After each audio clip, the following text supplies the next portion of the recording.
And what's extraordinary is that most of these tens of thousands of denominations agree. So the divisions have come over doctrinal differences that don't impact the nucleus of the gospel. And Charlie was encountering this in his last days. He voiced his opinions based on his intelligent observation, which conflicted with mainstream Christian doctrine. So why are there so many divisions? Well, Paul explains this to the Corinthians, and he says it's because you're babies.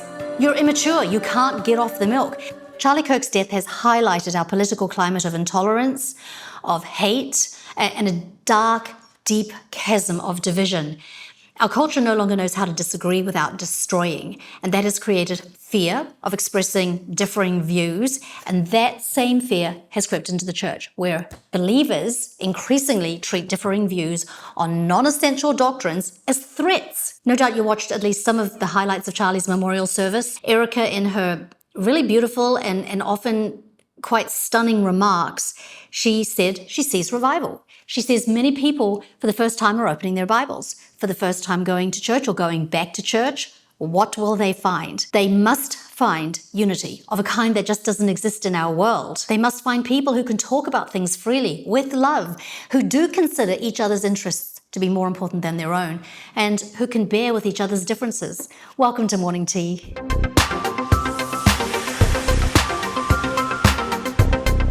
Hello, I'm Joanne, and it's so great to have you here today. Unity among believers is a major theme throughout the New Testament. It's something Jesus prayed for so that the world might believe. I do not ask for these only, but also for those who will believe in me through their word, that they may all be one, just as you, Father, are in me and I in you, that they also may be in us, so that the world may believe that you sent me. The glory that you have given me, I have given to them, that they may be one even as we are one.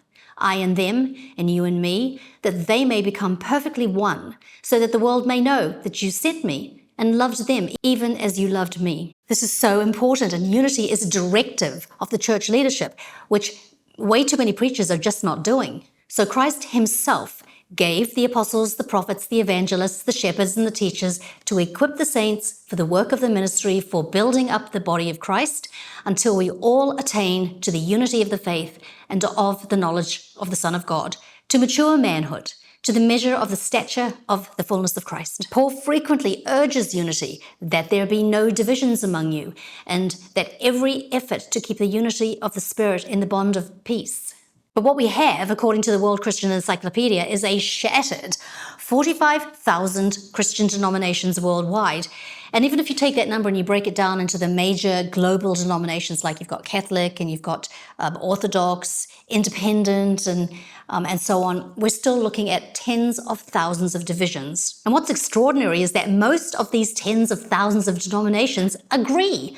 They all agree on the core Christian doctrines. You know, things like the Trinity, the death and resurrection of Jesus, salvation through Christ alone, the authority of the Scriptures. So the divisions have come over doctrinal differences that don't impact the nucleus of the gospel and what we've been instructed to do, and that is to follow Jesus day by day, becoming more like him and encouraging each other to do the same, and not getting hostile over these outer shell issues. But sadly, we have increasingly divisive rhetoric, even by pastors. I recently pointed out one very popular pastor who recently said to any guests in the congregation who might have come from another church, he wants them to know that if their church is teaching a particular alternative end-time view, it's demonic, it's in violation of the Bible. And he also said, and I'm not kidding, that if we don't subscribe to his particular views, then we are like the Muslims that read the Quran and then want to kill Jews, and we're following Satan, and we need to pick a side. This is what he said. Paul says to look out for divisive people, to stay away from them. I urge you, brothers and sisters, to watch out for those who cause divisions and put obstacles in your way that are contrary to the teaching you have learned. Keep away from them. Warn a divisive person once, and then warn them a second time. After that, have nothing to do with them. You may be sure that such people are warped and sinful. They are self-condemned. And Charlie was encountering this in his last days. He voiced his opinions based on his intelligent observation, which conflicted with mainstream Christian doctrine.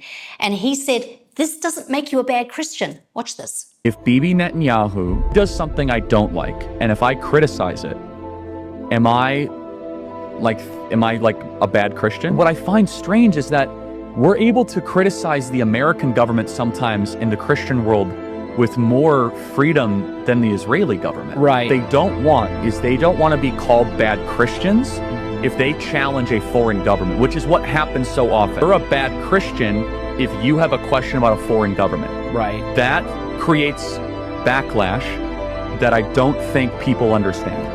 And Charlie was right. You are a bad Christian if you continue in sin. You are not a bad Christian for having different opinions. So why are there so many divisions? Well, Paul explains this to the Corinthians, and he says it's because you're babies. You're immature. You can't get off the milk.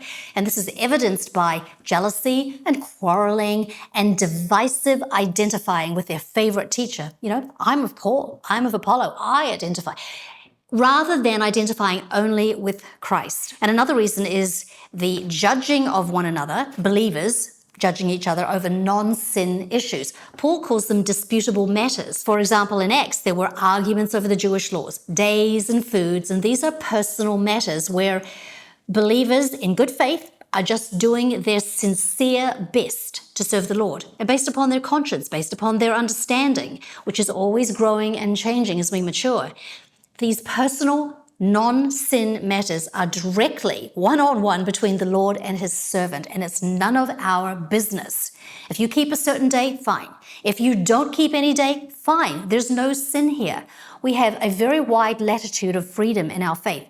We get to make up our own minds, and we don't get to judge each other or divide over these things. Again, we're supposed to be very tolerant with differences. There's a broad spectrum of opinions. We are to embrace the freedom of others to come to a different conclusion than us, but we must be absolutely intolerant of sin that's going on in proclaiming Christians within the church. Unfortunately, what we see is just the opposite. There's a lot of judging where we absolutely have no right to judge, and there's too much tolerance of sin. Here's some common areas that will need action. But now I am writing to you that you must not associate with anyone who claims to be a brother or sister, but is sexually immoral, or greedy, an idolater or slanderer, a drunkard or swindler. Do not even eat with such people. What business is it of mine to judge those outside the church? Are you not to judge those inside? God will judge those outside. Expel the wicked person from among you. These are the things that require division.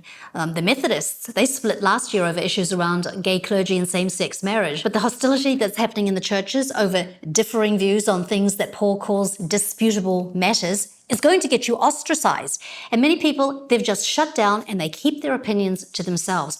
You know, good ideas, worth talking about, worth debating. They keep those iron sharpening iron thoughts to themselves.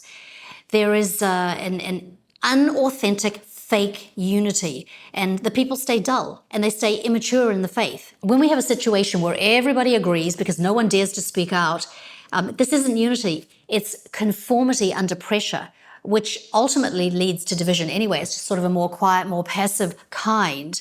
True unity means that we have different perspectives, we still love each other, we respect each other deeply. There is an ability to be open and vulnerable about what we think. It's essential to spiritual growth, because when people feel that they can't share what they really think or what they're really wrestling with, they're just going to keep it inside, and it may end up breeding bitterness. Before I go, don't forget to join me live every Sunday, 7 p.m. For our live stream, Encourage One Another. Until then, leave your thoughts in the comments section below, and remember to look for the blessings because they're all around you. Bye-bye.